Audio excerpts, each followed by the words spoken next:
Selamat pagi semuanya. Semoga semuanya sudah siap dengan pembelajaran hari ini. Di sini Ibu akan masuk ke dalam kompetensi dasar yang baru, yaitu tentang patologi pada sistem imun. Nah, sebelum saya membahas tentang apa saja penyakit pada sistem imun, Ibu di sini akan mereview atau mungkin membahas dulu.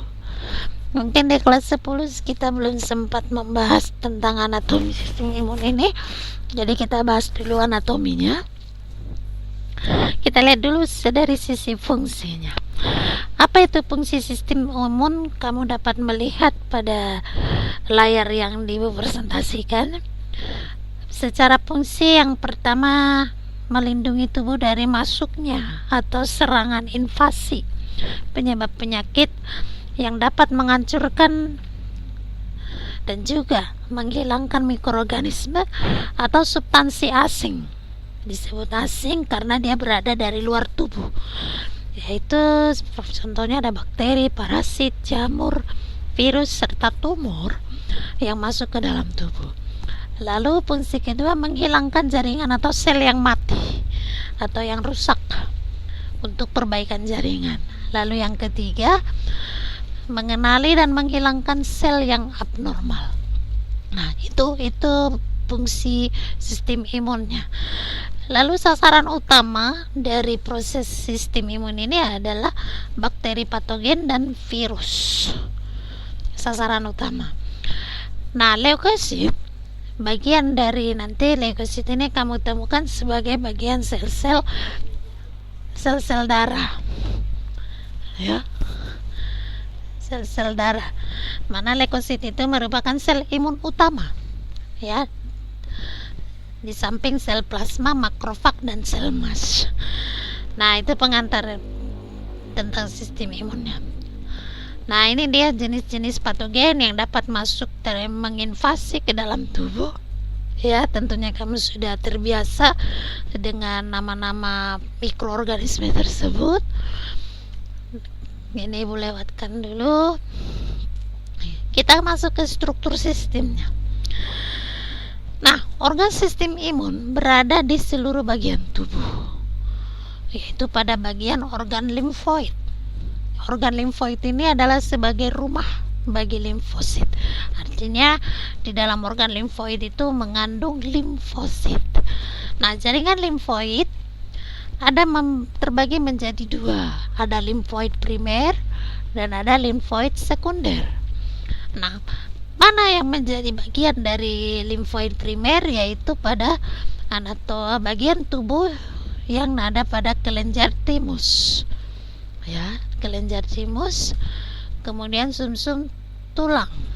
Ini adalah bagian limfoid primernya, yaitu yang paling primer, yaitu kelenjar timus dan sumsum tulang. Sedangkan yang melingkupi kepada struktur jaringan limfoid sekunder, kalau dia berkapsul, bagian dia yang memiliki kapsul yaitu terdapat pada limpa dan kelenjar limpa. Namun untuk yang tidak berkapsul itu terdapat pada tonsil atau amandel, GALT atau akronim daripada Gut Associated Lymphoid Tissue, kemudian jaringan limfoid di kulit, saluran napas, saluran perkemian, dan reproduksi. Nah, di sini ada penjelasan tentang jaringan limfoid. Ya, jaringan limfoid itu yang memproduksi dan menyimpan serta memproses limfosit. Jadi tiap jaringan limfoid akan memproses yang namanya limfosit. Nah, cakupan daripada jaringan limfoid tadi sudah disebut, yaitu ada sumsum tulang. Ini cakupan utamanya ada pada sumsum tulang, ada pada kelenjar limpa, timus, tonsil, adenoid, appendix, agregat dari jaringan limfoid di saluran cerna. Nah, disinilah di bagian tubuh-tubuh yang disebut di sini tadi, disitulah terdapat jaringan limfoidnya. Nah, kita simak pada slide berikutnya. Di sini akan memaparkan bahwa sistem imun itu terdiri dari dua bentuk pertahanan. Ya, ada pertahanan lapis pertama dan ada pertahanan yang kedua. Nah, arti dari pertahanan lapis pertama itu adalah pertahanan yang secara fisik atau physical barrier. Ya, jadi pertahanan yang secara fisik. Kemudian pertahanan yang kedua atau yang di sistem ketebalan pertahanan kedua itu terbagi lagi menjadi dua bentuk. Ada sistem kekebalan non spesifik atau adaptif atau yang didapat, atau yang disebut istilahnya innate immune system. Kemudian ada sistem kekebalan spesifik atau yang dipelajari atau diadaptif learn and adaptive immune system.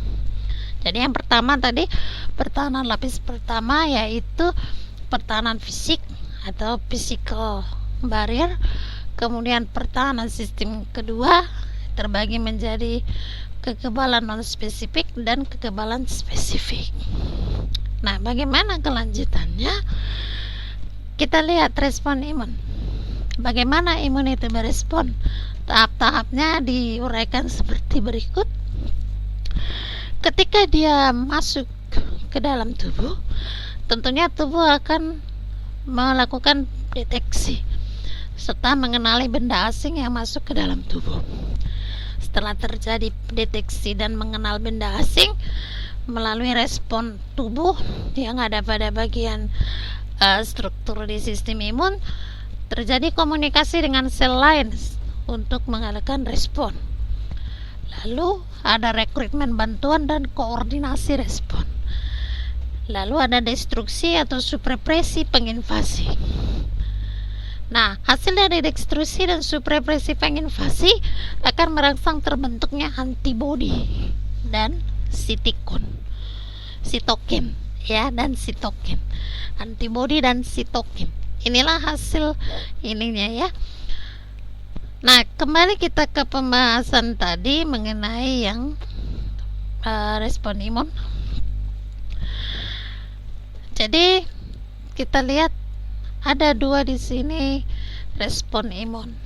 Respon imun alami non spesifik. Di mana apa perbedaannya nanti kamu dapat lihat. Yang dikatakan respon alami non spesifik yaitu yang sudah ada sejak lahir. Kedua, dia tidak memiliki target tertentu. Jadi dia tidak ada target tertentunya, sehingga memorinya juga tidak ada. Terjadi dalam beberapa menit atau jam. Nah, hal ini dapat dilihat saat terjadi reaksi inflamasi. Kemudian respon imun didapat secara spesifik. Nah, kata spesifik di sini tentu dia akan dapat spesifik untuk jenis tertentu. Respon terhadap paparan pertama terjadi dalam beberapa hari. Paparan berikutnya akan lebih cepat. Nah, jadi ada pembedanya dia. Karena dia memiliki target kalau pada yang spesifik. Kemudian kita mereview tadi bahwa pertahanan itu kan tadi disebut ada pertahanan lapis pertama atau fisikal. Itu tadi ya bariernya. Nah, di mana terdapat pertahanan lapis pertama? Yaitu pertama pada bagian kulit. Nah, jadi secara ininya dia eksternalnya itu ada di kulit dan membran mukosa yang utuh, yang artinya dalam mukosa yang normal. Lalu kelenjar keringat, sebum dan air mata. Nah, bagaimana reaksinya dari pertahanan di kelenjar keringat atau sebum dan air mata ini? Dia dapat terbentuk dengan mensekresikan zat kimia yang memiliki sifat bakterisid. Artinya sifat bakterisid di sini yaitu mematikan si bakterinya. Kemudian pada bagian mukus biasanya ada mukus